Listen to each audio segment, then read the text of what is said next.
I've spent over $50,000 trying to fix a problem that was never with my Jeep. It was with me. If you've ever pulled up to the trailhead, looked at rigs around you, and quietly thought, I need to be running that, you've already started down the same path I did. The strange part is, nobody ever told me my Jeep wasn't enough.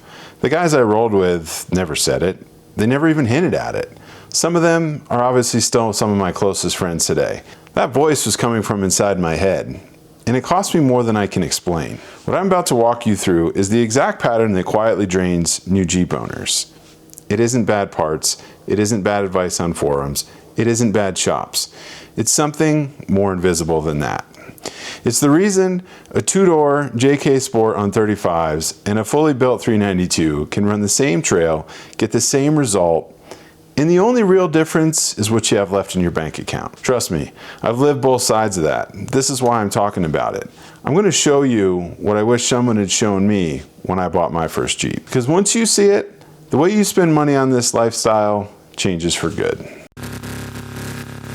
Most new Jeep owners start with the wrong question. What should I add next? It feels productive. It feels like progress.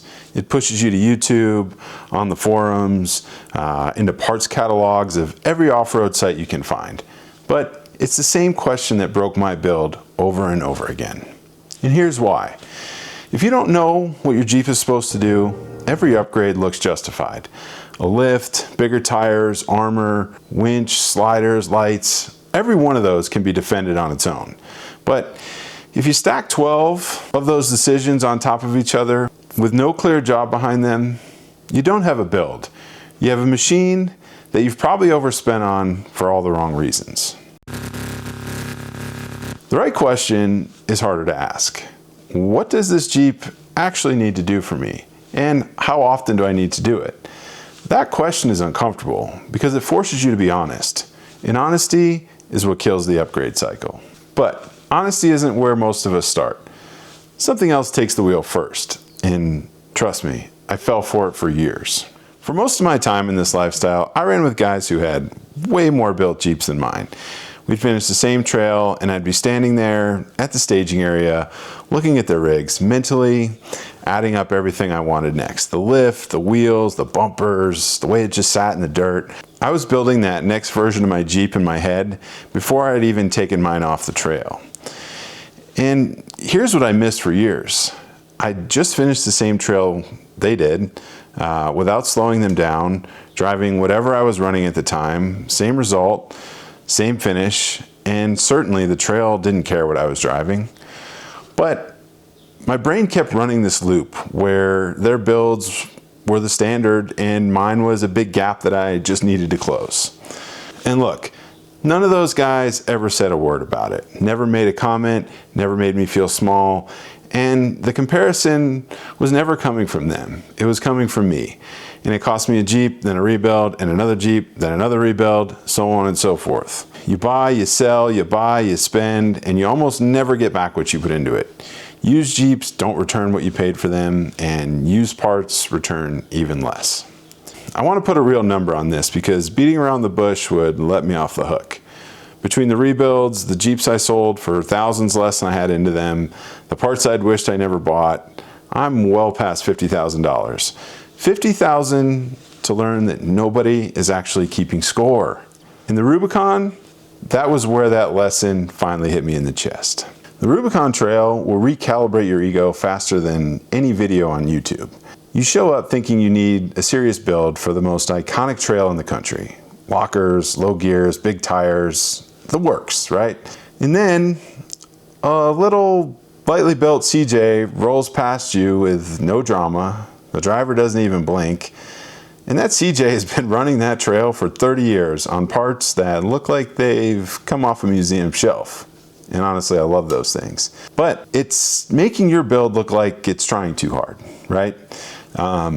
Every Jeep I've ever owned has made it through the Rubicon. Two-door, four-door, auto, manual, 35s, 37s, 38s, re-geared, stock gearing, doesn't matter. Every single one of them has made it. The trail is the constant, and the build is the variable. And the build matters way less than the parts industry needs you to believe it does. If that lightly built CJ can make the Rubicon, what are the rest of us doing buying our way to a level that we probably never need? Now, real quick, if you want things and you want to build big Jeeps, go for it, right? But this is more for people who are trying to figure this out, have a budget, and aren't quite sure where to go. And for a long time, I had an answer for that. I told myself I was being responsible. I was being prepared. Then one moment in Mendocino National Forest made me realize I had been lying to myself. I was deep in Mendocino National Forest, many miles from anything that looked like help. My daughter was with me in the back seat. I was low on fuel. The Jeep had taken some body damage. If you follow my channel, you've probably seen it. And I was already planning the next round of upgrades for my 392 in my head, when this situation took that conversation away from me like it was going out of style. Long story short, I had to push my Jeep harder than I've ever pushed anything in my life, and it never skipped a beat. The 392 is built well, but it isn't built to the spec I was already drafting upgrades for. It was honestly built for exactly what I needed. And what I actually needed turned out to be a lot less than what I thought. That trip changed something in me. When you're alone in the forest, your kid's relying on you, and you got a banged up Jeep, you find out real fast what's real and what's marketing. The Jeep answered that call, and more importantly, a bigger build would not have answered it any louder. In that exact moment, I started seeing the pattern that fear-driven upgrades hide. And once I saw it for myself, I started seeing it all over the place. Listen, if you only take one practical thing from this video, take this. Your tires drive everything. A bigger tire is almost never just a bigger tire. It's a chain reaction. You go up to that tire size, say it's 37s, and now you might need new wheels to get the right back spacing. And now you need a lift to clear everything without rubbing. The lift changes your geometry, so factory parts start to wear differently. Your gear ratio is now wrong for your new tire size, so you're considering re-gearing your axles. Your driveline angles change, and boop, before you know it, it's time to buy a new drive shaft. Your speedo's off. Your TPMS sensors might be fighting you constantly as you're trying to find the right tire pressure. One decision can cost you so many follow-up decisions. And look, there's nothing wrong with upgrading your Jeep, but having a plan and a direction is incredibly important. And let me tell you, I've done the full cascade on multiple builds. The newer Jeep JLs and JTs handle bigger tires better than the older platforms based on how they're designed. So the chain reaction can be a little bit shorter for those rigs, but it's honestly never zero. And here's the part most people don't think about until they're already deep in it. Every new part you bolt on has its own way to fail that you didn't really have to worry about before. So here's the question that would have saved me a lot of money. Before you commit to a tire size, ask yourself if the trails you run actually require it. Not the trails you might run someday, not the trails you watch somebody else run on YouTube. The ones that are on your actual calendar this year are the ones that you have realistic plans to visit. Most Jeep owners use their Jeep as a daily driver. And those same people are also buying tires for a version of themselves that they haven't become yet. I personally believe that tire size is the beacon for your build plans, but you have to be smart about the timing of your upgrades if you want to keep yourself on budget and have some responsibility. By the way, I'm curious about something. Let's pause here for a second and think about your last big upgrade. Was it solving something you actually ran into on the trail, or something you imagined running into someday? Drop your answer in the comments. I try to read every one of them, and I think the pattern of these replies is really going to surprise some people. Anyway, once you see what's actually driving your build, you start to see what clear-headed builds actually look like. And it's simpler than the industry wants you to think. A build with a real job is boring on Instagram, but it's beautiful in real life. It starts with questions, not parts. Where do you actually go? How far from help are you? What terrain is on your calendar this year? Not necessarily your bucket list. Are you going solo or with a group? What slowed you down in your last trip? I'm talking real world questions. You solve real problems as they show up. You let your Jeep tell you what it needs next. Maybe the first thing it needs is a slider because you almost tagged a rock on a recent run. Maybe it needs better recovery gear because you got stuck once and you didn't have the right kit to get yourself out. Maybe it needs nothing this year because what you have works just fine. That last one is the hardest one for most of us to accept because doing nothing is a real valid step. By the way, my buddy Jeremy runs Disciple Off-Road out of Visalia, California.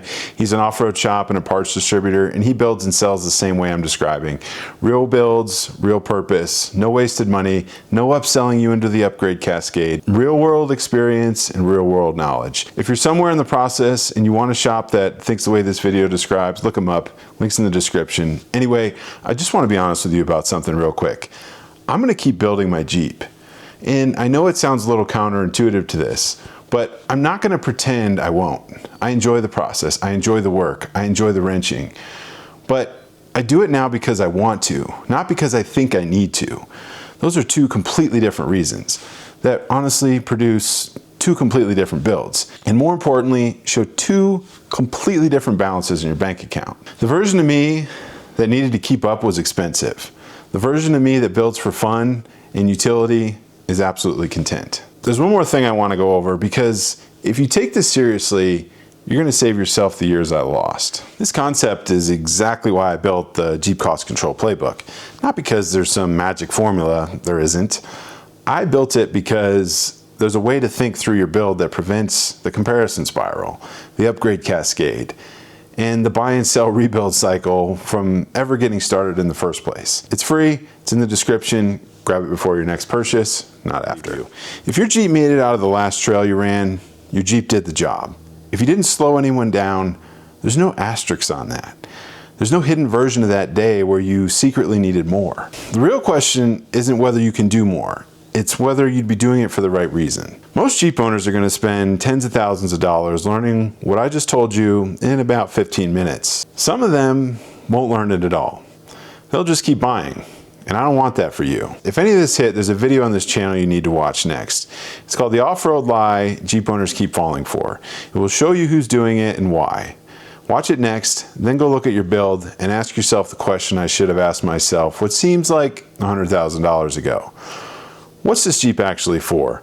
Thanks for stopping by, Roam Nation. I'll see you on the next one.